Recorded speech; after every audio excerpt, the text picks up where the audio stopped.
registration for the 25th Ironman continues one by one. Some faces we recognize. Here is 58-year-old Richard Holcomb, number 214, back for a second try. He's legally blind and it doesn't matter to him. No, the thing that must occur at all costs is this time, cross the line. It's more than a race. It's a lifetime event that we'll remember for the rest of our lives. They're either going to carry me off the course or I'm going to cross the finish line. The stories about people like Richard Holcomb pass through this world as race week moves toward this morning.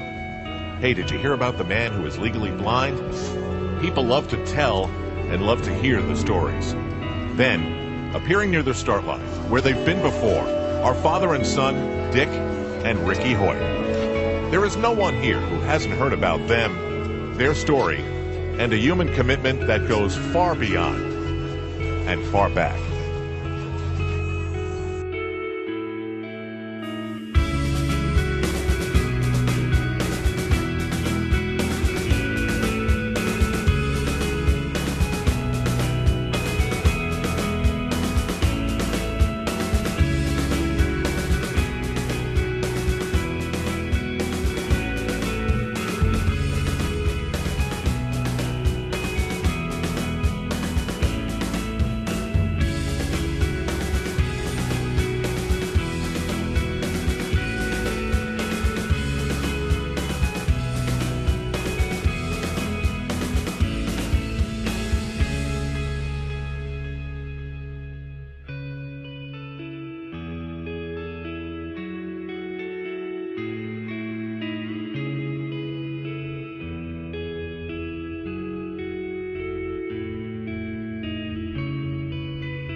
January 10th, 1962.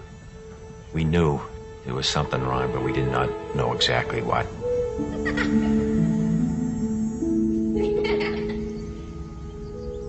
The doctor said, forget Rick. Put him away, put him in an institution. He's going to be nothing but a vegetable for the rest of his life. We cried a little bit. We talked, and we said, no, we're not going to put Rick away. We're going to bring Rick home and bring him up like any other child.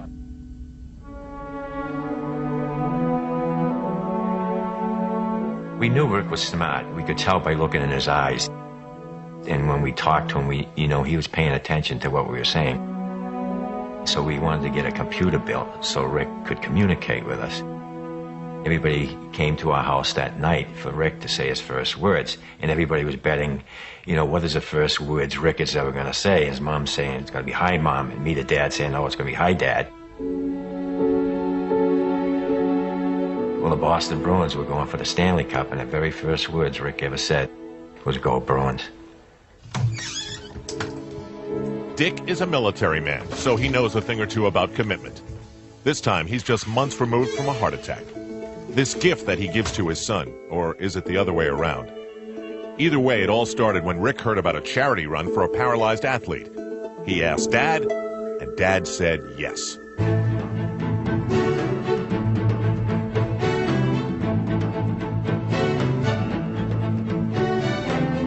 The gun went off, and we went off with all the other runners, and everybody thought that Rick and I would just go to the corner and turn around and come back. Well, we didn't. We finished the whole 5 miles, coming in next to last, but not last. And when we got home that night, Rick wrote on his computer, Dad, when I'm running, it feels like my disability disappears. So that was a very powerful message to me, that we finally found a sport that Rick could get involved in just like everybody else.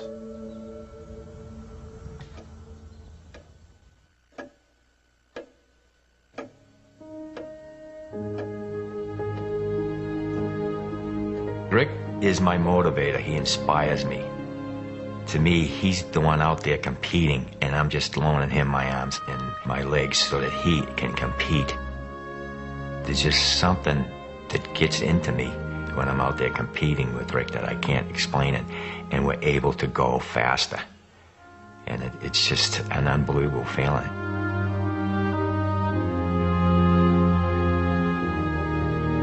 Rick and I love the Ironman triathlon, to be out there competing with the best triathletes in the world, to be accepted to compete along with these triathletes. Just to be out there on that pier with all the other triathletes and then waiting in the water for that cannon to go off, it was just so exciting. The feeling coming down the finish line in Leahy Drive, it's just an awesome experience. With the crowd there, all the excitement, the noise, and the announcers announcing all that, your adrenaline just gets flowing.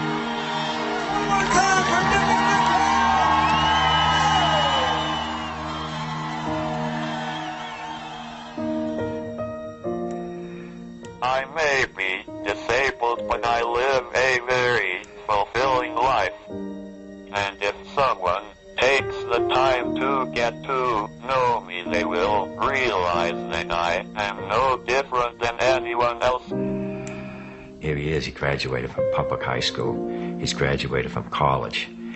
He's out there competing in road races and triathlons. He lives a happier life probably than 95% of the population. Rick would tell you that, if he was physically able to do something, that he'd probably play basketball or football or hockey. But then he always says, no, the first thing he'd do is sit down, have me sit down in his wheelchair and he'd push me. It really makes me feel good that he appreciates, what I'm trying to do to help him out, and he'd do the same thing for me.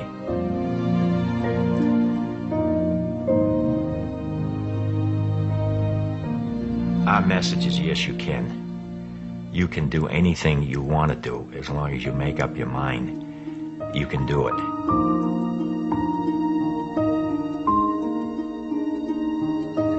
If you have ever searched for the meaning of life, stop. The answer lies right here.